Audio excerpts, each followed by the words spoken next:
I'm Charlie Brooker and you're watching Newswipe, a programme all about what's been going on, such as this. Government raises national bewilderment level from substantial to severe. Furious coverage as chocolate protesters tell Kraft you can stick your Toblerone and you know what, we'll even warm it up so it slips in more easily. And astonishing scenes as Prince William tours New Zealand as his alter ego Owl Man. The Queen started tweeting a few months ago. But we start, well, there is only one place to start, unfortunately. From the moment the first reports of the Haiti disaster began to trickle in, it was clear this was an immense catastrophe. A torrent of harrowing and apocalyptic imagery turned every news bulletin into a nightmare of heartbreaking proportions. We'll be looking at the coverage in more detail next week.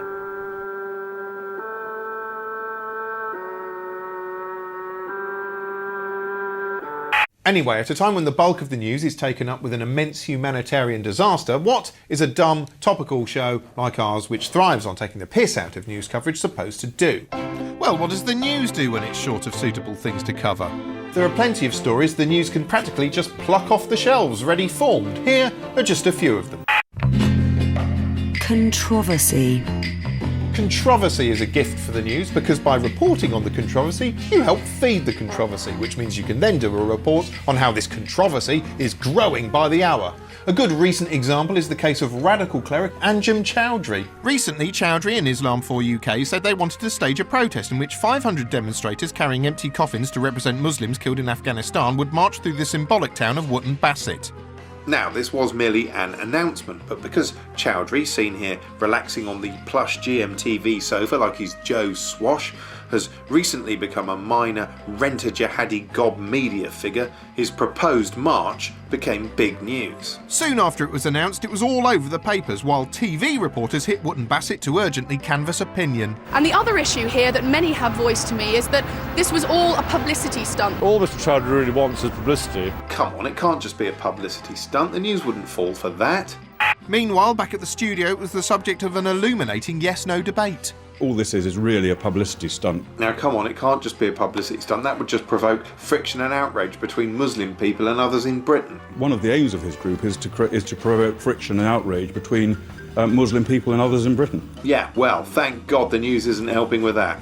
By 6 o'clock, the unpublicity non-stunt was second in the running order on ITV's Evening News. They started by giving valuable airtime to Choudhury himself. Weirdly, he almost made it sound like a publicity stunt. Wooton Bassett has been chosen because it will raise awareness and it will gain notoriety in the media. They also spoke to the relatives of dead soldiers, interviewed the mayor, and told us half the internet was opposed to the idea. Plenty of promotional material for Anjem's forthcoming march, a march which definitely wasn't just a publicity stunt. If publicity was the aim of a march in the first place, then the organisers have already achieved that. It's a bloody good job it isn't then. By 10 o'clock, Choudhury's concrete and detailed plans for his absolutely positively going to happen protest march had made it to #1 in the news parade.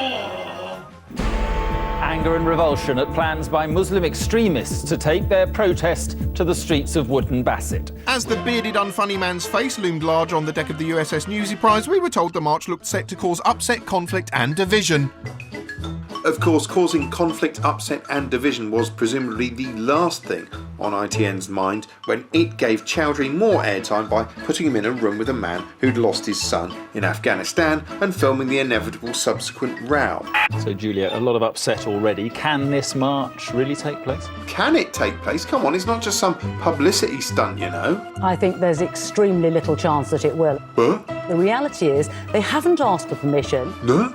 They haven't even got a date set.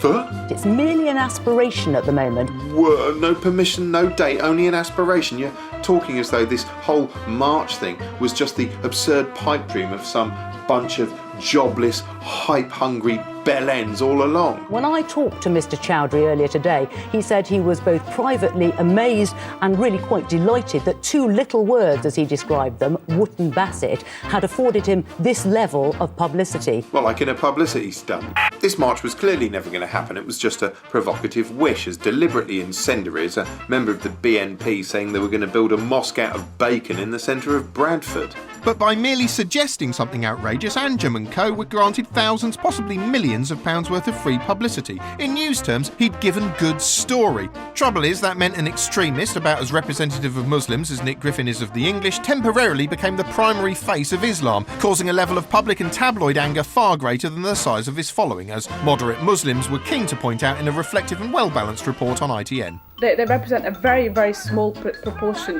of the Muslim community in this country. They do thrive on this sort of publicity, which is why it's even more important for more media outlets to pay attention to alternative Muslim voices and not give these people the disproportionate publicity they crave. Yeah, whatever. Anjem's about to say something outrageous. Eventually, the government got involved, banning Islam for UK outright, which might not make much difference, as Andrew Neil Tetchley suggested during a confrontational encounter on the Daily Politics. You will reassemble, won't you? Well, look, let me put it like this. If I gather together with my friends in a local park and I decide to eat together, we decide to write a leaflet and even distribute it in the market, is that now illegal? No, it's a picnic. Speaking of extreme Islamists, here's our resident poet Tim Key with a bit of verse about the Taliban. That should be a laugh. This poem is about the Taliban, which is, I suppose, the closest we have is the... well, we don't really have one. You have to, it's one of those things where you have to travel to really see it properly in its own environment. The Taliban should be bloody banned. If I ran Iran or Afghanistan, wasn't sure which one, I'd ban them. I'd can them, I'd fan them, which is, in brackets, light them and then fan them to get the flames going up them. And then I'd lock up the leaders and re-educate the followers. Try and get some progress over there. Try and restore a little bit of law and order in that neck of the woods. Trends. Trends. Now there's a vague category. It's just stuff, basically. Any old shit that's happening. Now, the handbag is perhaps a woman's most important possession, crammed with all the stuff we need. But while bags might have got bigger, they've also become lighter. Yes, during a short 20-minute news bulletin in the midst of the Haiti disaster, 5 News still considered it a slow enough news day to ring an entire wacky news item from the trend for women's handbags getting lighter. It's a medically proven fact that without handbags, women would cease to function. Just like lungs, really. But something is changing. Their handbags are getting lighter. Why, what's changed? I have to know. We used to carry the full makeup kit here. We used to carry the larger purse. And we also used to carry our whole lifestyle, so our MP3 player, our phone and our diary. Whereas now we carry more of a smaller purse, full of our cards, a smartphone, and we also carry a makeup compact, which is eyeshadow, blush, lip and foundation. So less is definitely more. Absolutely. You know there's people dying in the world, don't you? But fearless investigator Peter Lane isn't done yet. He takes a set of scales into the mall and weighs women's handbags. Only to discover that the whole lighter bag theory he's based his report on is bullshit. Does it feel heavy? It does actually, yeah. Has it got any lighter in recent years? No. Social issues. Try as we might, we just can't make society go away, which means social issues will always be with us and always all over the news.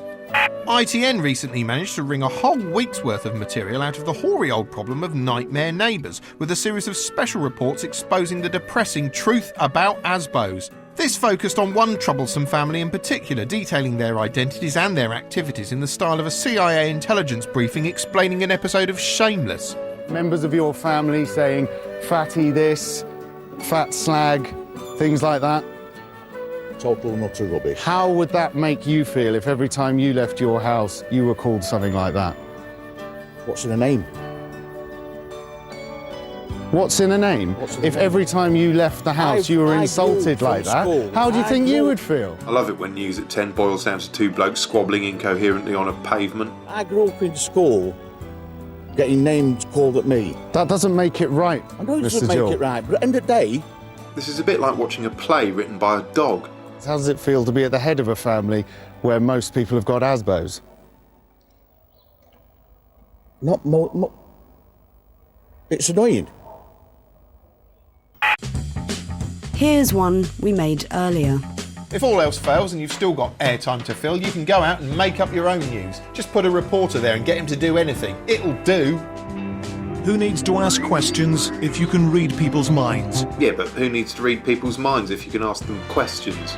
Here, in one of the most mental news reports ever created, Sky News took a cross-section of Brits, popped sensors on their heads and made them watch clips of contemporary Britain to see what their minds did. Using sensors attached to their heads which pick up electrical impulses, we analysed how they responded to various images. The most negative response came from Christine, who considers herself an English patriot.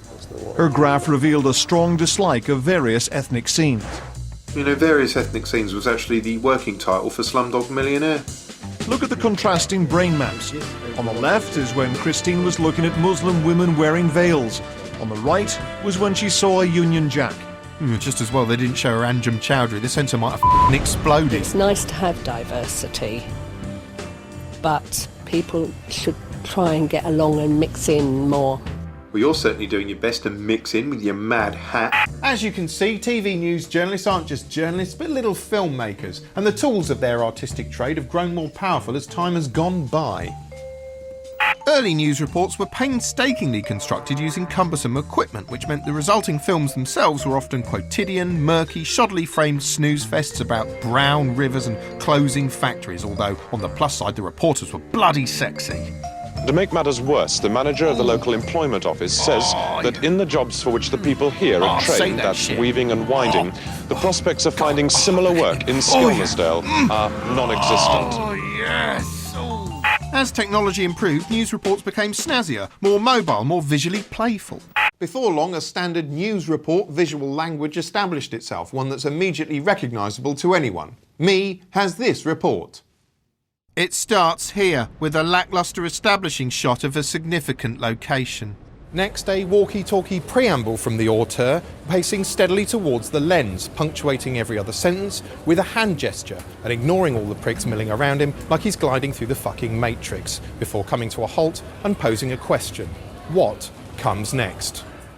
Often something like this, a filler shot designed to give your eyes something to look at while my voice babbles on about facts. Sometimes it'll slow down to a halt, turn monochrome, and some of those facts will appear one by one on the screen. This is followed by the obligatory shots of overweight people with their faces subtly framed out, after which the report is padded out with a selection of lazy and pointless vox pops. Usually get some inane chatter from people. I think they do have too much. I think what we want to hear is actually what's happening and not what other people think of it. I hate these sound bites. I don't want some punter's opinion usually. No. Another bit of dull visual abstraction to plug another gap now before the report segues gracefully into a bit of human interest courtesy of some dowdy man opening letters in a kitchen and explaining how he's been affected by the issue. When I'm watching the news, I don't really, there's a person talking to me, telling me what's going on, and I don't really listen to what they're saying. It's just news. It's just news. He, unfortunately, was boring, so to wake you up, this is an animated chart, this is a silhouette representing the average family, and this is a lighthouse keeper being beheaded by a laser beam. As we near the end of the report, illustrative shots of pedestrians and signs and a pipe at a window, and then the final summary, ending on a whimsical shot of something nearby, accompanied by a wry sign-off. If you're lucky, a bit of wordplay fit for a king, or in other words, a regent's treat. Charlie Brooker, Newswipe, London. The style of such filler reports is so overfamiliar, your brain just filters them out, so it's hardly surprising the news sometimes tries to zhuzh things up a bit. Recent years have seen a shift to more emotive, vaguely cinematic reports, pieces that try and convey an emotion, usually a bleak one. Our worst nightmare's just come true. Someone's been up to no good at the nursery. But reporters are reporters, not movie directors, which means the tricks they employ, the use of crappy emotive shots and evocative monochrome, sinister reconstructions and shitty moody lighting, is the stuff of terrible films. The predator would strike at night. Only then would he launch his attack, shining his torch in the face of his elderly victims. The end result is that visually emotive reports actually provoke the precise opposite reaction to the one I assume they're intending. Sit me in front of a report about abused children full of cliched shots of discarded teddies and haunting swings, and I don't think boo-hoo, I think what a cheesy B-movie. A source said. A source said. There's a phrase you often hear or read in news reports, but what does it mean? Here's investigative journalist and freedom of information campaigner Heather Brooke with her view on anonymity. When I came, I'd been a journalist in America, I came to Britain, the first thing I saw was that so much of the stories you read in a newspaper have no attribution at all. It'll be a spokesman for this government department, an official for the police, but nowhere would it have a name. Most people don't notice this at first, and they think, well, who cares? Who needs to know the names of these people? There's only really one reason why they would be anonymous, and that is to avoid accountability for what they say. If they were confident about what they're saying, they would put their name behind it. End of story. I was trained, as all American journalists are, that you always name your source. It's a really key point. Now in Britain, the way information disclosure has evolved is that it's a patronage system. It's who you know. And if you know the right people, they'll do you a favour, they'll give you a few little bits of info. If you do name them, there will be some bad feeling held.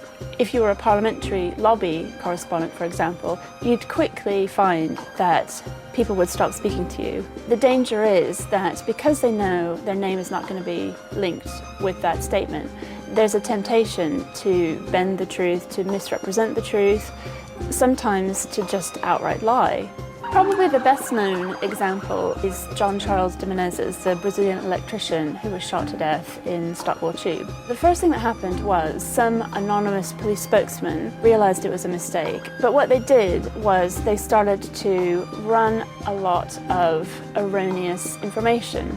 They were sort of casting this aura of suspicion around him, saying that he was wearing this big puffy jacket, that he'd vaulted the barriers. They also said that the police had identified themselves and they told him to stop, and he ignored them and he'd run through and got on this tube carriage. They followed him into the station, told him to stop, and when he ran inside a tube carriage, they opened fire. When they finally had the public inquiry and all these statements were looked into, all those statements were totally false. They were, in fact, lies. Today's report into whether the police lied about the shooting found that Scotland Yard did mislead the public. Because we never knew by name who had issued these statements, there was nobody that we as the public could go back to and say, who do we call to account? Forest Gate, another example. Again, it was a botched operation that took up, an entire street with dozens of police officers. They arrested these two men. One of them got shot in the scuffle. Then the smearing started to come into the public domain. There was accusations about how they'd been involved in terrorist activity. One of the brothers of the suspects who'd been out at a protest pictured next to a man wearing a sort of mock suicide belt.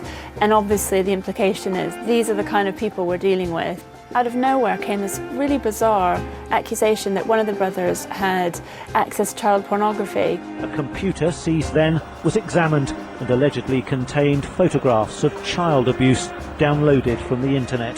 Which she totally denied, and there was never any evidence to prove this, and that charge fell away. So then you have to wonder, why did all these charges build up?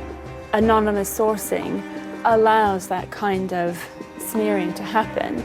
The line that they will put out is that we're providing public information, but they're not. That is a total crock. What they are providing is information control, which is completely the opposite of information sharing. As soon as these official spokespeople are named, they're individually accountable, and very often they have to resign. I mean, people think the British press are these, jackals, but the way they just roll over and accept it as if it's fact, as if it's like the word of God has come down and said, this is the way it is. But it isn't a fact, it's what somebody in authority has said. And that's what the public need to know. This is what somebody in authority, preferably named, has told us. Well, something to think about there. Time for the week in bullshit. Society, and as humanoid David Cameron highlights the value of parenting over the value of paupers having money, noted sociologists Dappy and Fazer from N-Dubs plant their buttocks on the This Week sofa to discuss their views on parenting with Andrew Neil, Abbott and Portillo in a thrilling studio debate. Fazer and Dappy, you're Fraser, you're Dappy, yeah. So we got it right. Not parenting, right.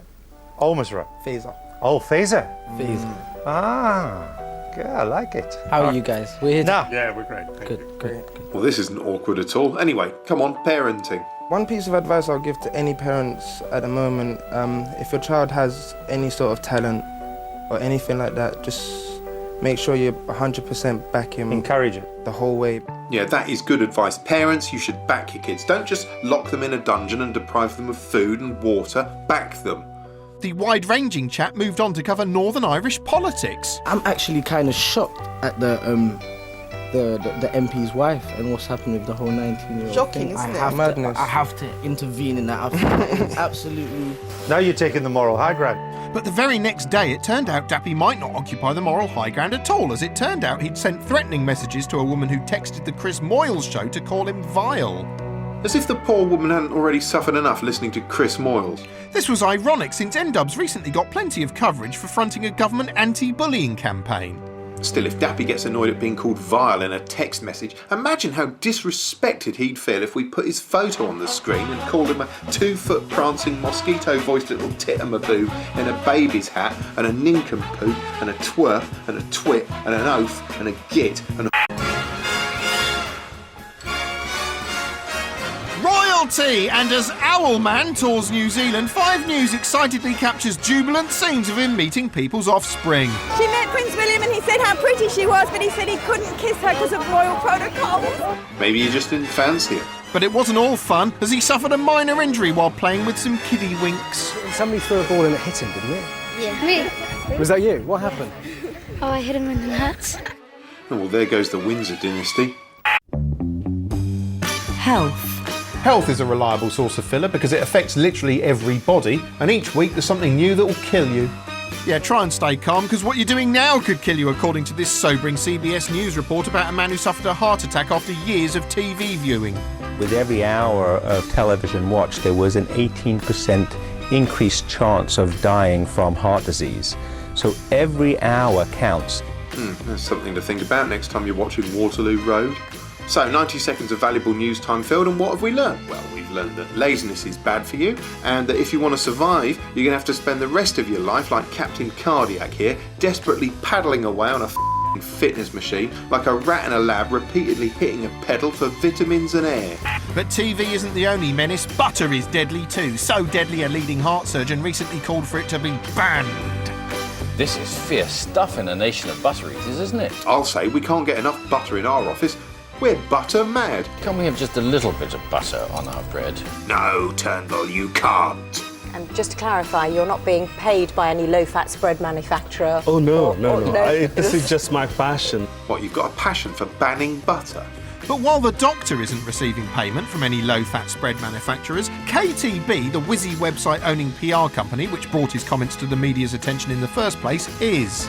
Namely, it receives payment from Unilever, manufacturers of Flora, and I can't believe it's not butter. On quiet days when newsrooms are in urgent need of off-the-shelf pre-packaged content, it's easy for PR companies to gently nudge stories involving their clients into the public sphere. Controversial stuff. Very interesting. Oh, when I watch health coverage like this, I can't believe it's not better. Animals.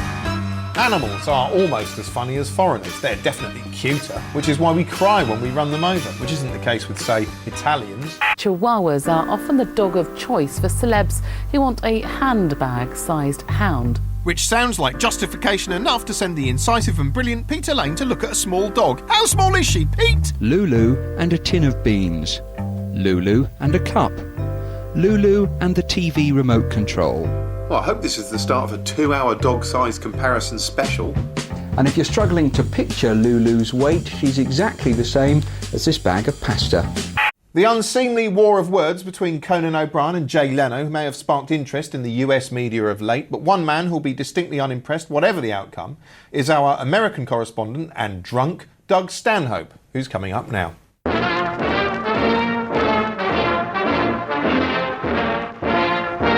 I'm Doug Stanhope, and that's why I drink.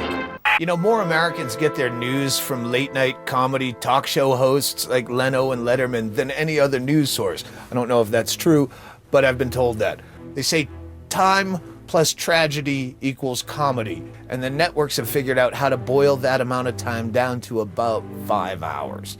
It's part of the system in America where they spend all day ratcheting up this very important breaking news. The president announced that he would send 30,000 more troops to that region. This just in, Obama's sending 30,000 more troops to Afghanistan. Is he breaking a promise?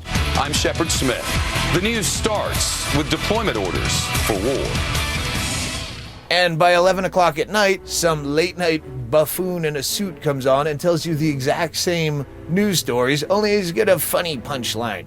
Hey, the Today Show was live from Afghanistan this morning. It went head-to-head with Afghanistan's #1 morning show, Good Morning and Death to America. Thank you. Thank you. And that makes people, oh, it's okay. It's comedy. We'll just go to bed. Who cares if our kids are dying? Because he made it funny. I think that's why I've always hated that current events observational comedy, because there's no bloodlust in it. There's no rage. They just notice and move on. Roman Polanski is out of prison. He's under house arrest in his Swiss chalet. You know, I saw something at his chalet I thought was really disturbing. Show the footage here. This is his actual chalet. For months, he's been locked up in a Zurich jail. And then when the Swiss court said if he posted $4.5 million... Look at the sign, kids stay free. Hey, have you heard this in the news? Did you ever notice this? And you go, yeah, I have. It made me want to kill people. I want to buy a gun because of it. Who's responsible for it? Let's find the guy. Let's burn down his tool shed. Let's kidnap his kid. Let's send a message. What do we do next? Nothing? We don't do anything. We just notice and move on. That's good enough for you? I want someone dead. You know, Charlie Chaplin said something to the effect that humor is an act of defiance, that we must laugh in the face of our helplessness against the forces of nature or go insane. And where is he now? Dead.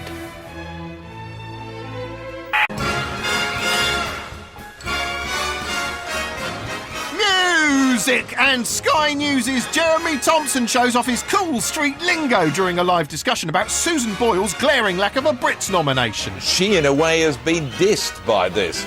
I love you, Jeremy Thompson. The link-up also featured an exciting live interview with Dappy and the rest of N-Dubs. Surprisingly, for a live interview on a news channel, Dappy was asked no tricky questions about the texts or the anti-bullying campaign whatsoever. Instead, they were allowed to moan that the X Factor stars they were up against had an unfair advantage. Do you think they'll get a bigger vote, or do you think... They've had 16 million viewers for 6 weeks every day, so yeah. Of course they're going to get more of a vote. Yeah, but come on, at least 30 people will have seen Dappy and Fraser's parenting tips on This Week. Stern anchorman Jeremy Thompson even wished N-Dubs well, sort of.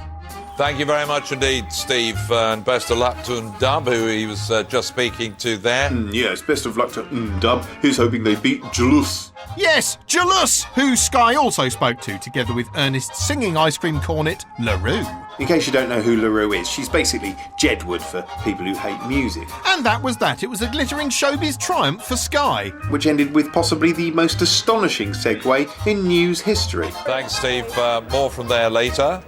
And talking about a show full of celebrities, here's Bill Clinton just arriving at Port-au-Prince Airport. Well, that's all we've got time for this week. Goodbye.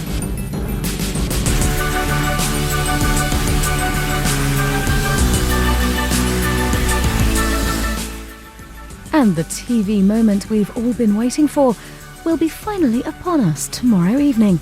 The long-awaited Season 3 of Mad Men kicks off with a delicious double bill at 10. Stay with us here on BBC4 Now, though, as we're off to Nerdstock next.